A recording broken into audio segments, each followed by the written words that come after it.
ఈ వాగ్దానం నీకోసమే. కీర్తనల గ్రంథము 91వ అధ్యాయం 15వ వచనం. అతడు నాకు మొరపెట్టగా నేను అతనికి ఉత్తరమిచ్చేదను. శ్రమలో నేను అతనికి తోడై ఉండేదను. అతన్ని విడిపించి అతన్ని గొప్ప చేసేదను. ఈరోజు దేవాతి దేవుడు నీకు ఒక గొప్ప వాగ్దానాన్ని ఇస్తున్నాడు. నీవు మొరపెట్టినప్పుడు ఏ శ్రమలలో నుండి విడుదల కావాలని, ఏ అనారోగ్యము నుండి స్వస్థత కావాలని, ఏ ఇబ్బందుల్లో నుండి బయటకు రావాలని నీవు దేవునికి మొరపెడుతున్నావో, నీవు మొరపెడుతున్నప్పుడు దేవుడు నీకు సమాధానాన్ని అందిస్తాను. నేను నీకున్న శ్రమలో నీకు తోడై ఉంటాను. నీ పక్షమున నేను యుద్ధం చేస్తాను. నీవు కలిగి ఉన్న బాధల్లో నుండి నిన్ను విడిపిస్తాను అని ఈరోజు దేవుడు వాగ్దానం చేస్తున్నాడు. మరి దేవుడు మనకు సమాధానం ఇవ్వాలి అని అంటే మనం మొరపెట్టేటప్పుడు మన హృదయం యథార్థంగా ఉండాలి. మన జీవితం దేవుని చిత్తంలో ఉండాలి.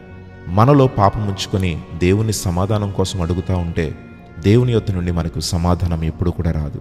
మన హృదయాన్ని తేటపరుచుకుని మన హృదయంలో ఉన్న ప్రతి పాపమును విడిచిపెట్టి, ప్రభువా నా జీవితంలో ప్రతి పాపమును తొలగించి నీ రక్తంతో కడిగి నన్ను పరిశుద్ధపరచండి, ఎప్పటి నుండి నేను యథార్థంగా జీవించాలని ఆశపడుతున్నాను, నన్ను కరుణించి ఇదిగో నన్ను ఇబ్బందుల్లో నుండి నన్ను విడుదల చేయని నీవు అడిగినప్పుడు ఖచ్చితంగా దేవుడు నీకు సమాధానాన్ని అనుగ్రహిస్తాడు.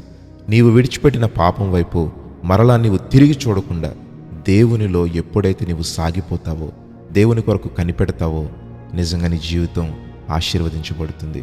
నేను నీకున్నాను, నీవు భయపడాల్సిన అవసరం లేదు. నేను నీకు తోడై ఉన్నాను, నీకు ఉత్తరం ఇస్తాను, శ్రమలో నీకు తోడుగా ఉంటాను, నిన్ను విడుదల చేస్తానని ఈరోజు దేవాతి దేవుడు నీకు వాగ్దానం ఇస్తున్నాడు.